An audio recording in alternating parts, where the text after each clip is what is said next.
দরজা বাইরে কেউ একজন দাঁড়িয়ে যা, দরজার বাইরে কাউকে দাঁড় করা, দরজা খোলা যাবে।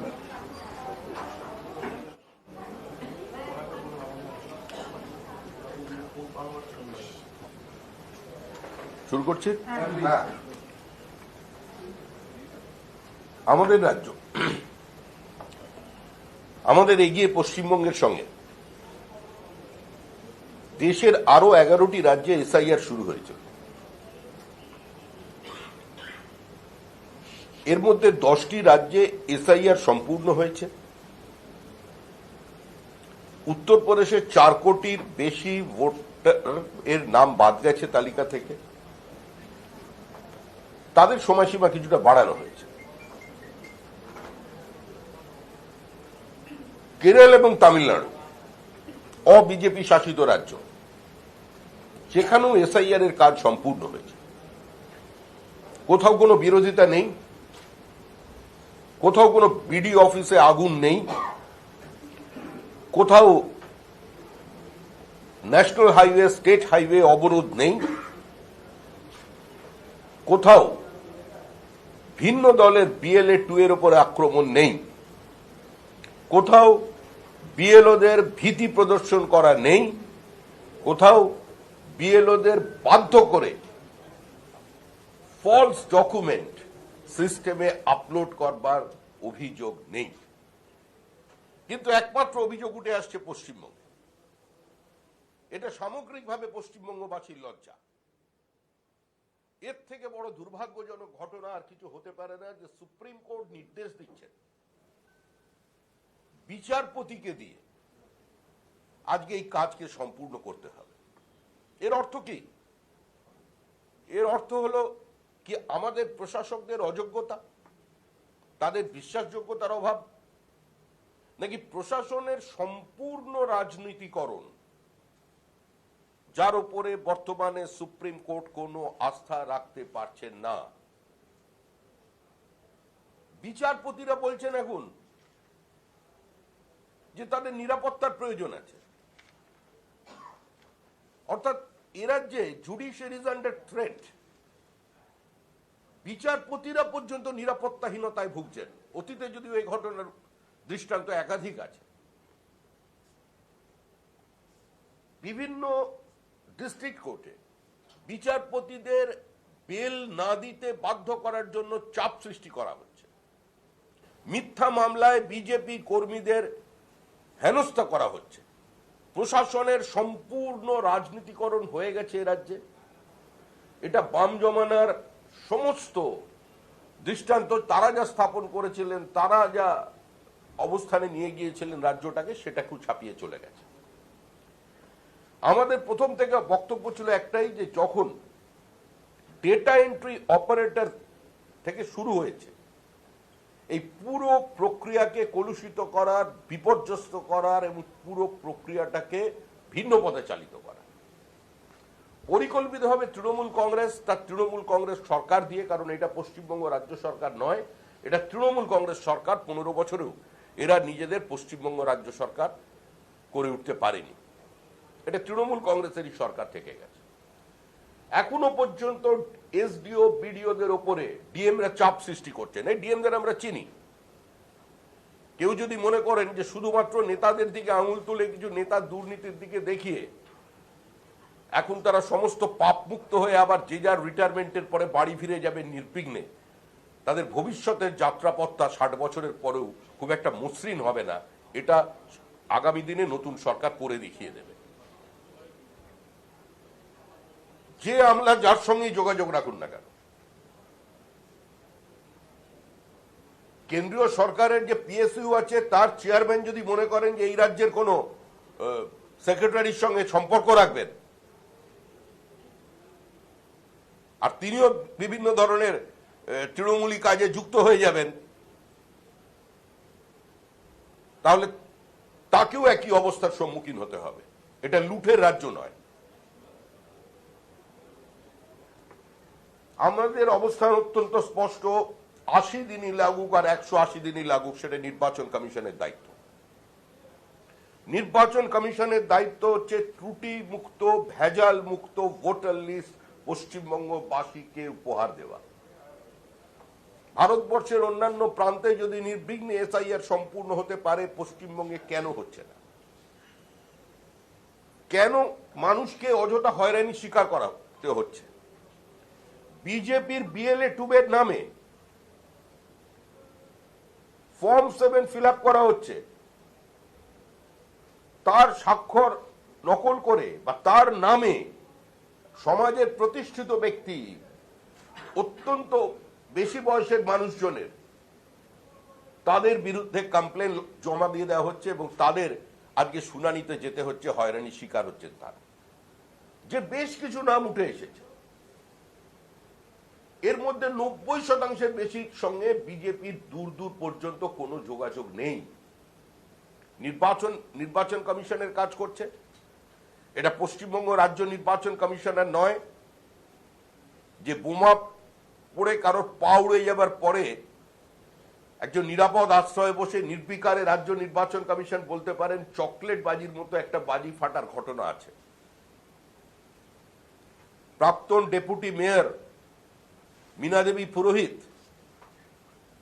বুথের মধ্যে প্রেরিত হলে এবং সেখানে সমস্ত ক্যামেরা ভেঙে যাবার পরেও রাজ্য নির্বাচন কমিশন অবলীলাক্রমে বলে দিতে পারেন যে ওর ভেতরে কোনো ঘটনা ঘটেনি, সমস্ত কিছু সুরক্ষিত আছে।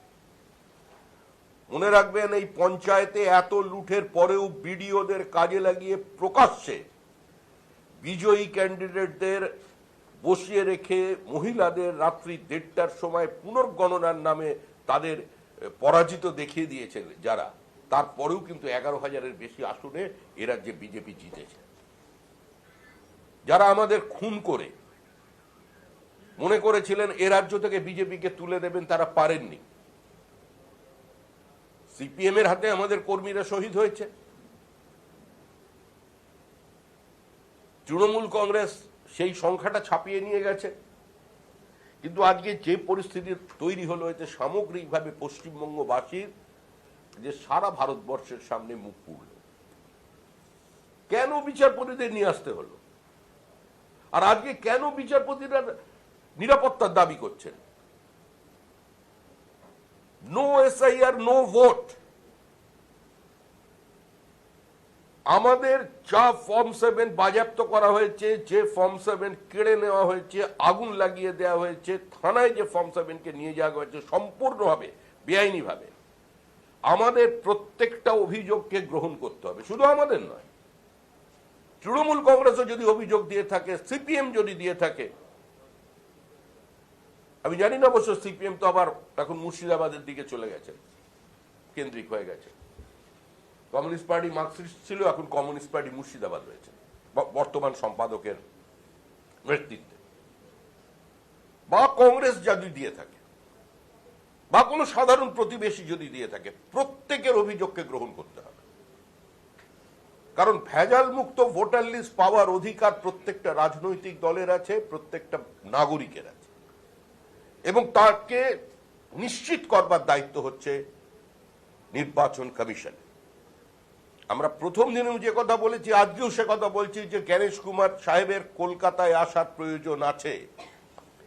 তিনি নিজে আসুন, তিনি এসে মুর্শিদাবাদ দেখুন, ডোমকল দেখুন, তিনি এসে দক্ষিণ 24 পরগনা দেখুন কোন পরিস্থিতির মধ্যে দিয়ে এ রাজ্যে এসআইআর সংগঠিত হচ্ছে বা এসআইআর কে এক্সিকিউট করা হচ্ছে। এটা চাক্ষুষ দেখবার জন্য অন্তত তিনি একবারের জন্য আসুন এখানে। নির্বাচন কমিশনের বিরুদ্ধে আমাদের কোনো বক্তব্য নেই, কিন্তু নির্বাচন কমিশনের কাছে আমাদের আবেদন একটাই, দাবি একটাই, এবং এই দাবি এই অধিকার আমাদের ভারতের সংবিধান দিয়েছে যে একটাও অভিযোগপত্র যদি থাকে, শেষ অভিযোগপত্র পর্যন্ত শুনানিকে শেষ করতে হবে। সে 180 দিনে হোক, 100 দিনে হোক, 120 দিনে হোক। রাজ্যবাসী দেখতে পাচ্ছেন যে কাদের জন্য গোটা প্রক্রিয়াটা আজকে এই অবস্থায় পৌঁছেছে। আজকে এই অবস্থার বাইরে যে কোনো মূল্যে আমাদের অবস্থাকে নিয়ে আসতে হবে, এবং অন্য রাজ্যে যদি এসআইআর সম্পূর্ণ হয়, এ রাজ্যেও এসআইআর কে সম্পূর্ণ করতে হবে। আজকে দুর্ভাগ্যের বিষয় এটাও যে বিচারপতিদেরও বাইরের রাজ্য থেকে নিয়ে আসা হচ্ছে। বিচারপতিরা বাইরের রাজ্য থেকে আসবেন, পার্শ্ববর্তী রাজ্য থেকে আসবেন না দূরবর্তী রাজ্য থেকে আসবেন, সেটা দেখবার দায়িত্ব নির্বাচন কমিশনের। কিন্তু একই সঙ্গে এই পুরো প্রক্রিয়াটার মধ্যে সাধারণ মানুষ, বিভিন্ন রাজনৈতিক দলের কর্মী যারা বিরোধী অবস্থানে আছেন, কারণ আমরা রাজনৈতিক অস্পৃশ্যতায় বিশ্বাস করি না। কংগ্রেসের পক্ষ থেকে যারা ফর্ম 7 জমা দিয়েছেন, সিপিআইএম এর পক্ষ থেকে যারা ফর্ম 7 জমা দিয়েছেন, যত কম সংখ্যক দিক না কেন, আমরা বিশ্বাস করি এখনো বহু মানুষ আছেন যারা আত্মসমর্পণ করেননি দুটো রাজনৈতিক দলেরই। তাদেরও যে অভিযোগগুলো ছিল সেগুলোকে গ্রহণ করতে এবং তারা যারা দিতে যেতে পারেন তাদের নিরাপত্তাকেও সুনিশ্চিত করবার দায়িত্ব নির্বাচন কমিশনের। এটা রাজ্য নির্বাচন কমিশন নয়, কেন্দ্রীয় নির্বাচন কমিশন। তাদের কাজের মধ্যে স্বচ্ছতা থাকবে, ভয়মুক্ত পরিবেশে তাদের যে অফিসাররা তাদের মাধ্যমে নিয়োগ হয়েছেন তারা কাজ করতে পারবেন, এটাই আমরা চাই। আর সমস্ত রাজ্য সরকারি অফিসারদের কাছে আমাদের আবেদন অনুরোধ বারবার করেছে, কিন্তু তারপরেও কিছু বেপরোয়া ভাব কিছু মানুষ দেখাচ্ছেন। এভাবে কিন্তু চলবে না। ক্ষমতা দীর্ঘস্থায়ী নয়। কোন রাজনৈতিক দল দাবি করতে পারেন না অনন্তকাল তারা ক্ষমতা ধরে রাখতে পারবে। অনিলবাবু বলতেন বামফ্রন্টের বিকল্প উন্নততর বামফ্রন্ট। আগামী 100 বছরের মধ্যে এখানে সরকারের পরিবর্তন হবে না, কিন্তু 2011 সালে সরকারের পরিবর্তন হয়ে গিয়েছে। রাজ্যের চিফ সেক্রেটারি তিনি বিভিন্ন জায়গায় মনোবল বাড়ানোর কাজ করছেন।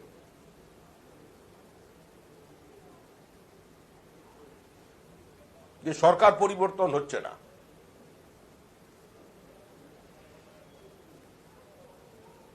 এটা কোনো উচ্চপদস্থ আমলার থেকে কাম্য নয়। আজকের যে পরিস্থিতি তৈরি হয়েছে তার জন্য শুধুমাত্র তৃণমূল কংগ্রেস বা মমতা বন্দ্যোপাধ্যায়ের দিকে আঙুল তোলার সঙ্গে সঙ্গে এটাও মনে রাখতে হবে যে যারা এখানে আইএস আইপিএস অফিসার ছিলেন, যারা ডব্লিউবিসিএস এক্সিকিউটিভ ছিলেন, তাদেরও একটা নৈতিক দায়িত্ব এবং দায়বদ্ধতা আছে। এবং সেই দায়িত্বটা রাজ্যের মুখ্য সচিবের পদে বসে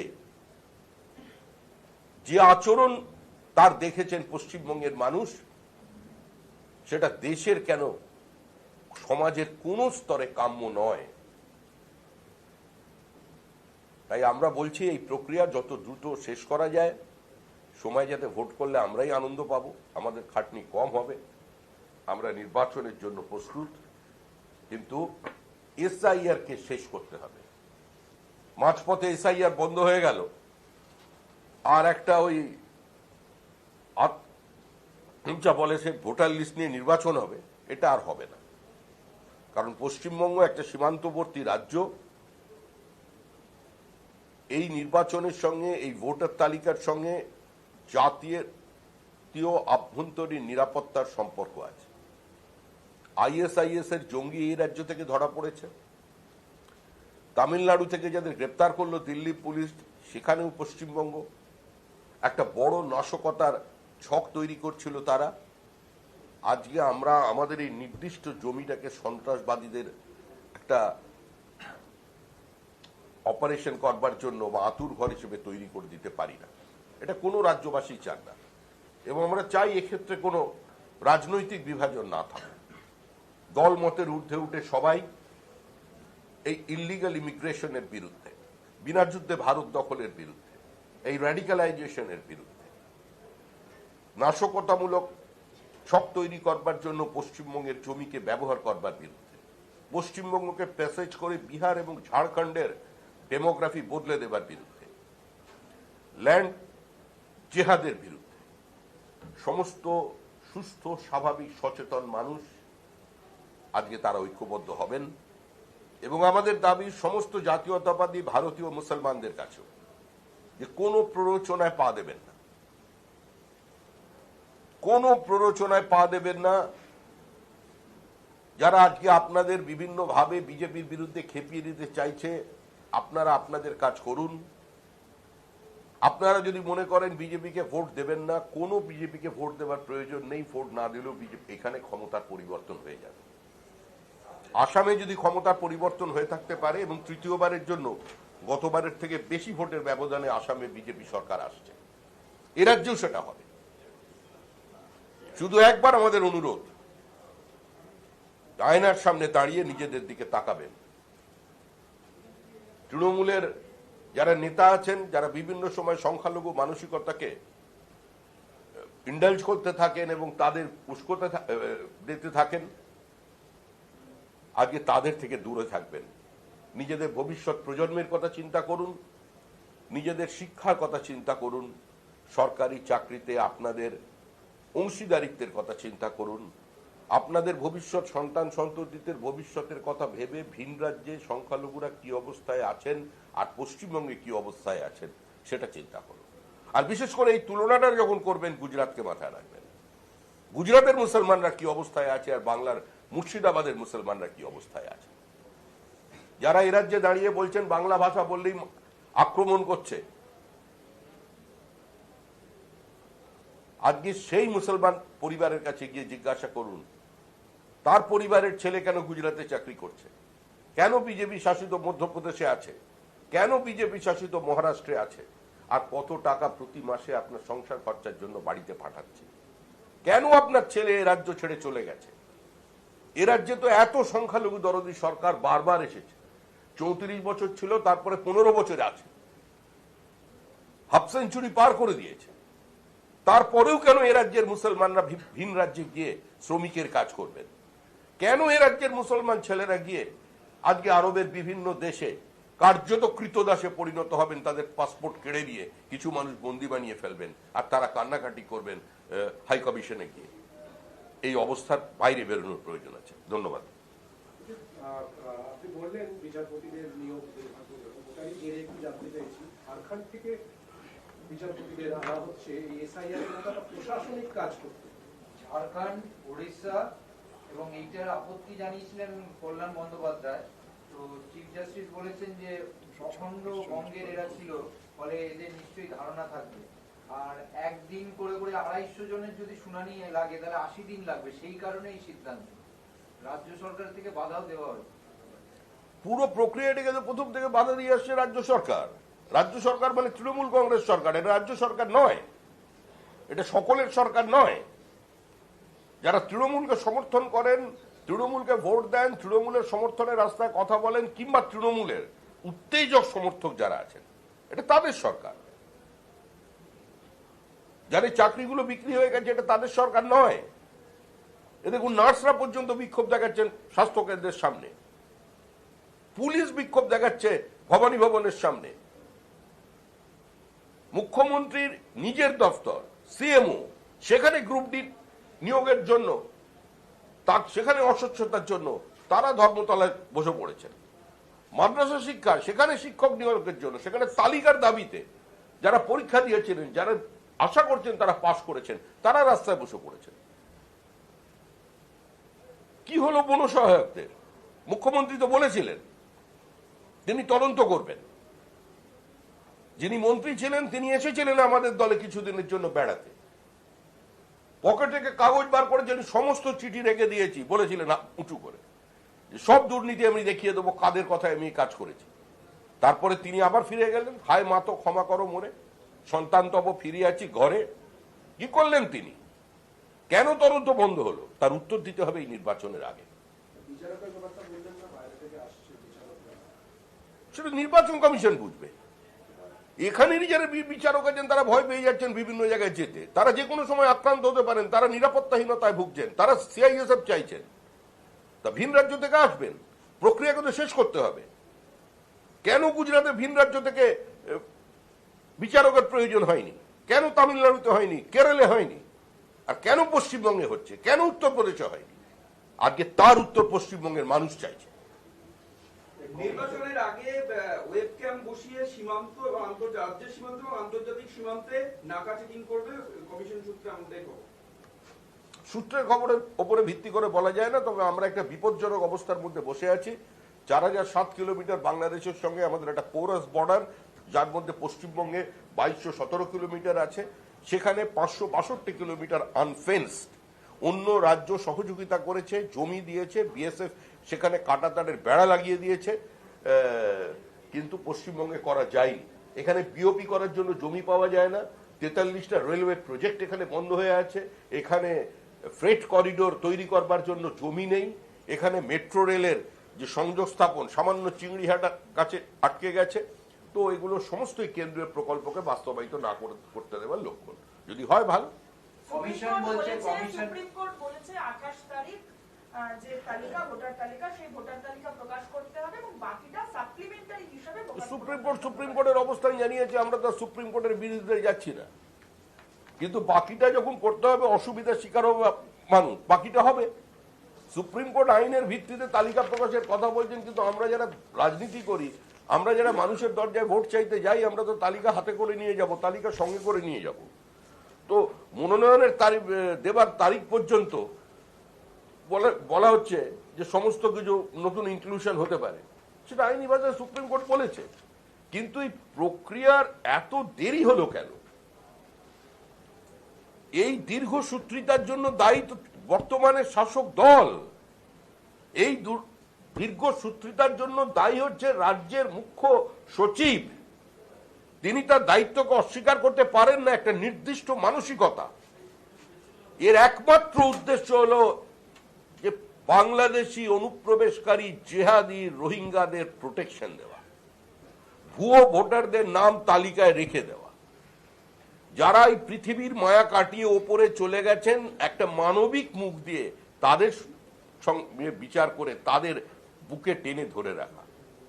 এটাই হচ্ছে এই ভোট, এই মানে যাকে বলবো দীর্ঘসূত্রিতার প্রথম শর্ত।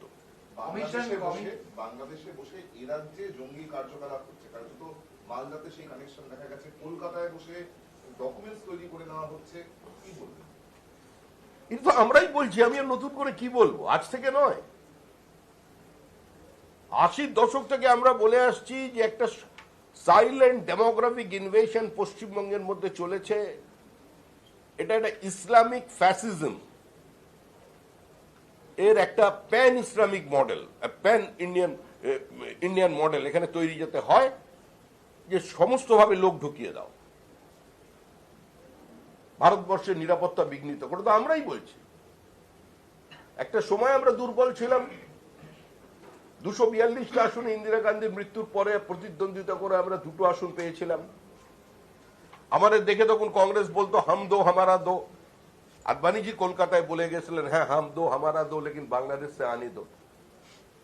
আজ আদবানিজির বয়স হয়েছে, তিনি অসুস্থ, কিন্তু তিনি যে কথাটা বলে গিয়েছিলেন এই রাজ্যের মাটিতে দাঁড়িয়ে 1988 সালে, আজকে সেটা পশ্চিমবঙ্গের সাধারণ মানুষ বুঝতে পারছেন।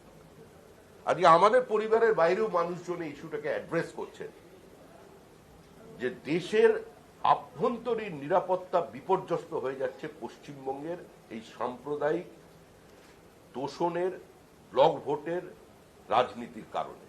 কমিশন বলছেন যে কেন্দ্রীয় বাহিনীকে বসিয়ে রাখা যাবে না, তাদেরকে কাজ করাতে হবে বিভিন্ন জায়গায়, এবং এটার উপরে কমিশনের পাশাপাশি রাজ্য পুলিশেরও ডিজি নজর রাখতে পারে। ইলেকশন কমিশন বলছে কেন্দ্রীয় বাহিনীকে বসিয়ে রাখা যাবে না। এ তো প্রতি বছরই বলে, কি হয় প্রত্যেকের জানা। আমরা আমাদের মতো কাজ করব। আমরা আবার বলে দিচ্ছি ভাই, আমরা ওই ভরসায় এবার নির্বাচন লড়ছি না। কবে এসআইআর এর তালিকা বেরোবে, এসআইআর হচ্ছে কি হচ্ছে না, এখানে সিআইএসএফ কবে আসবে আর ক দফায় ভোট হবে, এসব নিয়ে বিজেপির কোনো মাথা ব্যথা নেই। আমরা আমাদের কায়দায় ভোট লড়ব, শান্তিপূর্ণভাবে আমরা মানুষের কাছে যাব। পশ্চিমবঙ্গের পোলিং পার্সেন্টেজ যাতে হাই হয় সেটা আমরা চেষ্টা করব, এবং এই নির্বাচনে এ সমস্ত সহযোগিতা ছাড়াই, এইসব বিবৃতি পাল্টা বিবৃতি ছাড়াই এই রাজ্যে তৃণমূল কংগ্রেসের বিসর্জন হয়ে যাবে। हिंदी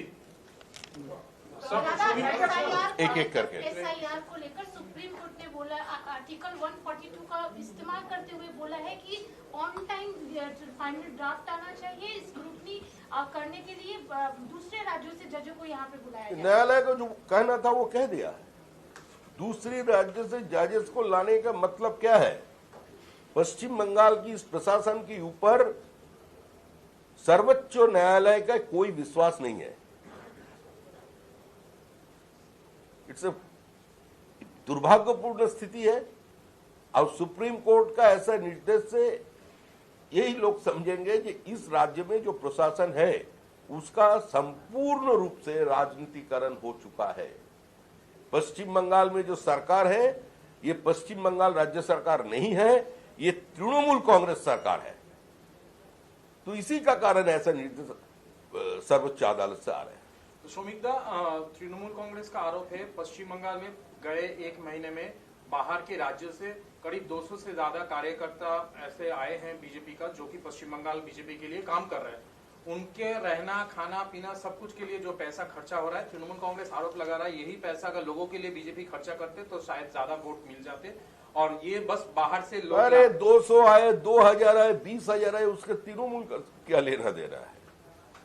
तृणमूल क्या कश्मीर बन गए 1947 का, जो पश्चिम बंगाल घुसने के लिए परमिट का जरूरत होता है? तृणमूल कांग्रेस तो ऑल इंडिया पार्टी है, सर्वभारतीय तृणमूल कांग्रेस। तो जो ऑल इंडिया पार्टी होते हैं उसमें कोई राज्य कभी सीमा की काम नहीं करते। हम लोग पहले भारतीय है, उसका बाद बंगाली है। कहां से बीजेपी का कार्यकर्ता आ रहे हैं, बीजेपी किसको खिलाएंगे किसको नहीं खिलाएंगे वो तो हम देख रहे हैं। उसको बोलिए थोड़ा मिड डे मील का जो चाउल उन्होंने कर दिया उसको दिखाने के लिए। और सबसे बड़ी बात यह है, कल एआई कॉन्फ्रेंस में जो 100 देशों का प्रतिनिधि वहां मौजूद था, प्रधानमंत्री उसको एड्रेस कर रहे थे, उसका बाहर में कांग्रेसियों ने अपना कपड़ा उतारकर जो नंगा नाच कर दिया, ये किसका खिलाफ प्रदर्शन था? ये तो कोई बीजेपी का खिलाफ नहीं था, पूरा देश का फेस लॉस कर दिया दुनिया का सामने। विरोध का भी एक सीमा होता है। नरसिम्हा राव जी तक तो ऐसा कोई आचरण कांग्रेस की तरफ से नहीं था। सदियों पुराना पार्टी अपने पूरा विरासत को भूल गए। ऐसा दुखद स्थिति आज देश को देखना पड़ रहा है, पूरा दुनिया देख रहे हैं। इसमें तो कोई पॉलिटिकल एजेंडा नहीं था। सारे देशों से मेहमान आ चुके हैं उसमें, और उसका सामने ऐसा नजारा। इसीलिए कांग्रेस को आज पूरा देश ठुकरा दिया। कांग्रेस एक पैरासाइट बनकर रह गया। कांग्रेस जैसा पार्टी, वो महात्मा गांधी, नेताजी सुभाष चंद्र बोस, जवाहरलाल नेहरू, सरदार पटेल का पार्टी आज ऐसे लोगों का कपड़ा उतारने वाला, नंगा नाचने वाला पार्टी बन गया, जो दरवाजे पर रात के अंधेरों में खटखटाता है दरवाजा दूसरा जोनल पार्टी का पास, रीजनल पार्टी का पास, जो भैया कुछ दया कर दो, भिक दे दो कुछ। तो ऐसे ही कांग्रेस चलता है। तो बिहार में अमित शाह जी जो है 3 दिन का इवेंट वहाँ पे होस्ट कर रहे हैं डेमोक्रेटिक इनिशिएटिव के लिए, जो बॉर्डरिंग डिस्ट्रिक्ट है बंगाल के साथ, वहाँ स्पेशल। देखिए, हम अमित शाह जी इस देश के गृह मंत्री है। देश का अंदरूनी सुरक्षा रक्षा करने का दायित्व अमित शाह जी के ऊपर है। आज पश्चिम बंगाल को पैसेज बनाकर वनांचल और सीमांचल का डेमोग्राफी बदला दिया गया है। आज जितना आदिवासी है उसको प्यार से फंसाकर शादी करके नाम बदल करके उसका बाद उसका जमीन हड़पने का काम चल रहा है। ये जो लाभ जिहाद शब्द आया, ये जो नैरेटिव है, ये कोई बीजेपी का क्या हुआ नैरेटिव नहीं है। ये तो पहले बोला था कम्युनिस्ट, वो भी एक वाम राज्य से ये शब्द आया था। अभी लाभ जिहाद के साथ साथ लैंड जिहाद भी आ गया। अभी लैंड जिहाद चल रहा है झारखंड में, और उसका कारण भी पश्चिम बंगाल में है। पश्चिम बंगाल का साथ जुड़े हुए बिहार और झारखंड का जितना सीमा है उसका डेमोग्राफी बदले जा रहे हैं।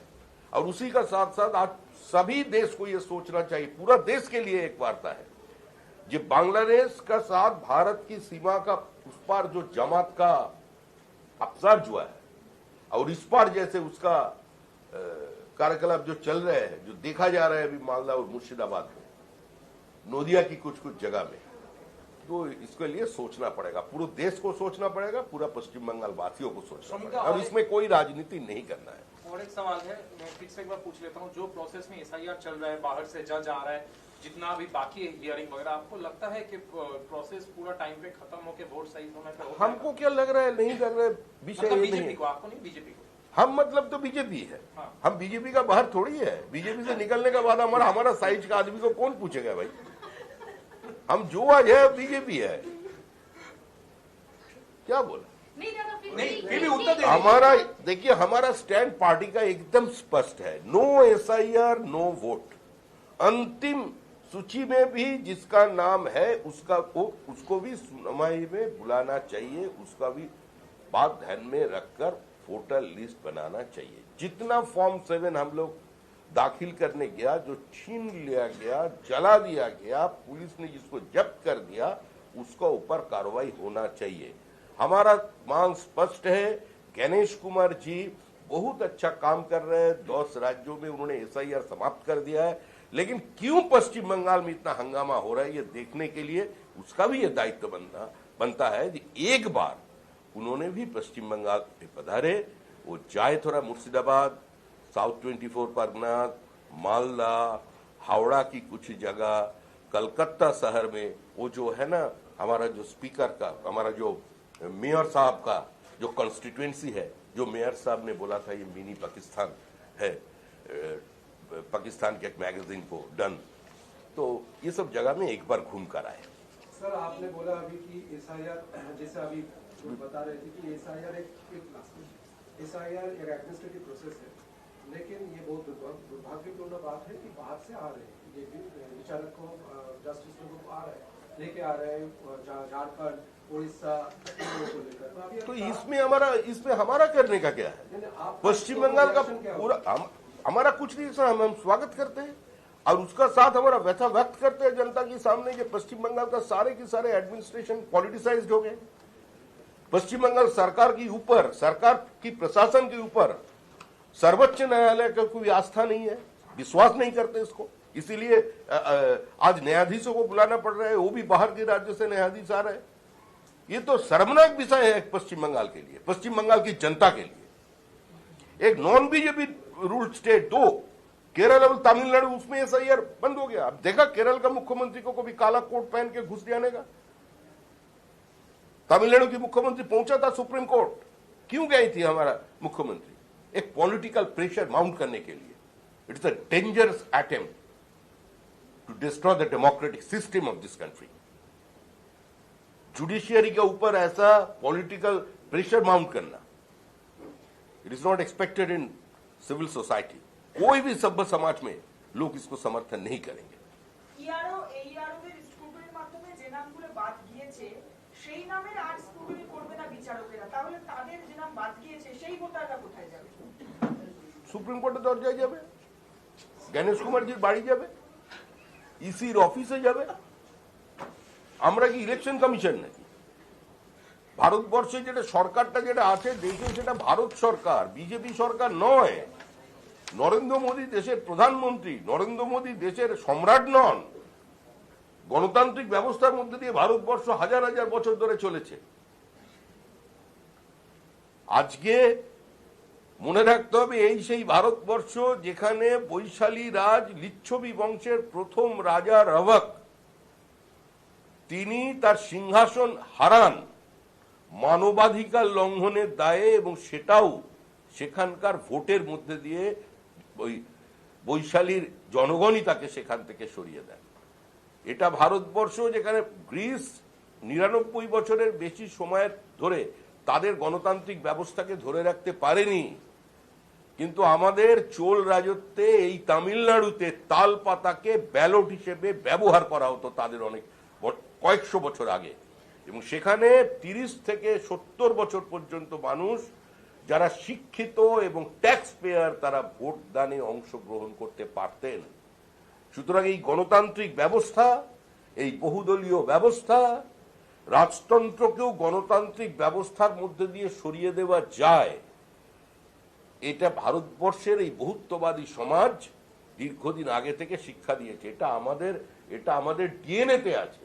আজকে সেটা ধ্বংস করতে চাইছে তৃণমূল। তিল জ্বলাতে কাল রাতে গুলি চলেছে, টানা মানে তিনটে গুলি চলেছে এরকম অভিযোগ, আহতরা এসএসকেএম এ ভর্তি। আপনি সাংবাদিক হিসেবে দীর্ঘদিন এই সাংবাদিকতার পরে কি আপনি আশা করছেন তিল জ্বলাতে গভীর রাত্রে রসগোল্লা ছোড়াছুড়ি হবে? আর তৃণমূল কংগ্রেস যখন ক্ষমতায় আছে সেখানে গুলি চলবে, গুলি আর তৃণমূল কংগ্রেস সমর্থক সব। সিটি সিভিল কোর্টের প্রধান বিচারপতি মেল করে বোমা রাখার হুমকি, একই ঘটনা আসানসোল কোর্টে বোমাতঙ্ক। আসানসোল কোর্ট আর সিটি সিভিল বিভিন্ন কোর্টে বোমাতঙ্ক। রাজ্যটাই তো বোমার উপরে বসে আছে। এই রাজ্যটা এখন একদিকে হয়ে গেছে বৃদ্ধাশ্রম আর অন্যদিকে দুষ্কৃতীদের স্বর্গরাজ্য।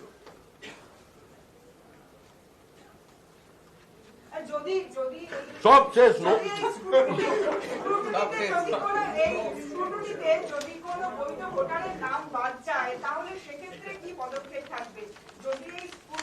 স্ক্রুটিনিতে যদি বৈধ ভোটারের নাম বাদ যায় তো বৈধ ভোটারকে রাখতে হবে। ভারতীয় ভোট যারা ভারতীয় তারা ভারতের ভোটার লিস্টে ভোট দেবেন, বাংলাদেশিরা এখানে ভোট দেবেন, সহজ সরল হিসাব। যারা নাগরিক তারা ভোট দেবেন। সমস্ত ভারতীয় মুসলমান, সমস্ত ভারতীয় হিন্দু, ভারতীয় খ্রিস্টান, ভারতীয় বৌদ্ধ, ভারতীয় জৈন, শিখ সব ভোট দেবেন। কিন্তু আপনারাও একটু ভাবুন, সাংবাদিকরা আপনাদের তরফ থেকেও তো একটা প্রেস ক্লাব, আপনাদের সংগঠনের যেটা দাবি তুলুন, আমাদের ভোটার লিস্টে বাবার ছেলের বয়সের পার্থক্য মাত্র 10। এই ধরনের বীর্যবান বাবাকে একটু আপনাদের কোনো করে নেওয়া যায় না, কোনো পুরস্কৃত করা যায় না? এই যে 7-7টা ধৃতরাষ্ট্র পেলেন, এত যুগ ধরে মহাভারতের বিভিন্ন ব্যাখ্যা লিখেছেন নৃসিংহপ্রসাদ ভাদুড়ী। জিজ্ঞেস করুন, উনি তো মহাভারতের প্রচুর বই, আমার কাছে সব কটা বই লেখা আছে। নীতি, অনীতি, দুর্নীতি মহাভারতে, লেখক ডক্টর নৃসিংহপ্রসাদ ভাদুড়ী। উনি তার সৃষ্টির মধ্যে দিয়ে একবারও 2টো ধৃতরাষ্ট্র তৈরি করতে পারলেন না, আর আমাদের ভোটার লিস্টে 7জন ধৃতরাষ্ট্র। 42 বছরের বাবা, আর তার নাতির বয়স 22। দাদু খায়, নাতি খায়। আমরা ছোটবেলায় বিস্কিটের অ্যাড শুনেছিলাম, এখন তো দেখছি ভোটার খাচ্ছে, ভোটার লিস্ট খাচ্ছে। দাদুও খাচ্ছে 42 বছর বয়সে, নাতিও খাচ্ছে 22 বছর বয়সে। 42 বছরে মানে দাদুর 22 বছরের নাতি দুজনেই ভোটার, ভাবতে পারেন এগিয়ে বাংলা? তো এগুলো নিয়ে তো আপনারা একটা কিছু বলতে পারেন যে এই মানুষগুলোকে তো পুরস্কৃত করা উচিত। মাঝে মধ্যে মুখ্যমন্ত্রী দিচ্ছেন না, বঙ্গভূষণ কিছু দেন, বঙ্গবিভূষণ, ওরকম একটা কিছু দিয়ে দিন।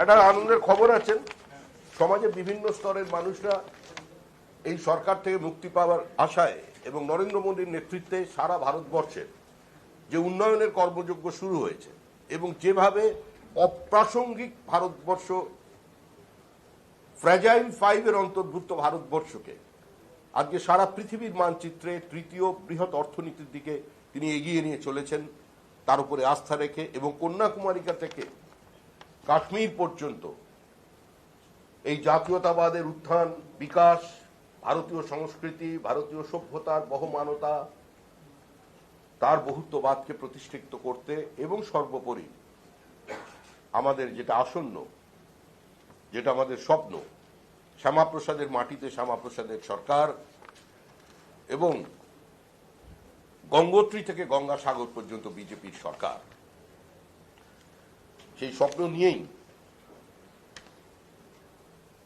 শতাব্দী প্রাচীন পার্টি প্রদেশ কংগ্রেস কমিটির মেম্বার, মুখপাত্র এবং ব্যক্তিগত জীবনে একজন প্রতিভাবান ফ্যাশন ডিজাইনার সন্দীপা চক্রবর্তী, যিনি এতদিন কংগ্রেসের দলে ছিলেন, তিনি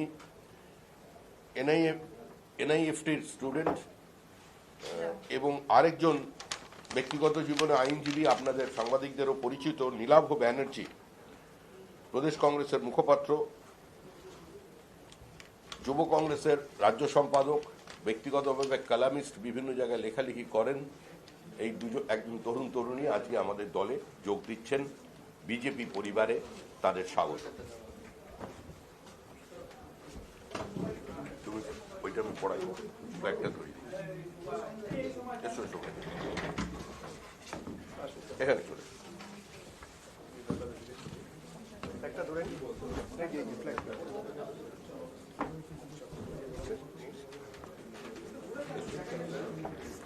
পড়া ওটা করা তোমার পাশে চলে এসে এদিকে চলে এসো। এদিকে। পতাকাকে নামানো যাবে না। ঠিক আছে, ওকে দেখা যাচ্ছে তো? হ্যাঁ ঠিক আছে। भारत माता की জয় बीजेपी जिंदाबाद জিন্দাবাদ জিন্দাবাদ बीजेपी जिंदाबाद জিন্দাবাদ জিন্দাবাদ वंदे मातरम বন্দে মাতরম। আর কিছু না, সব শেষ। আমার যেতে হবে আরো। এটা কিন্তু খবরের বাইরে, সুরাটে যাচ্ছি। হ্যাঁ, ওই যে বাঙালি বললেই যারা মার খাচ্ছে, এটা খবরের জন্য নয়। না না একদম খবরের জন্য নয়, খবরে হলেও আমার কোনো আপত্তি নেই।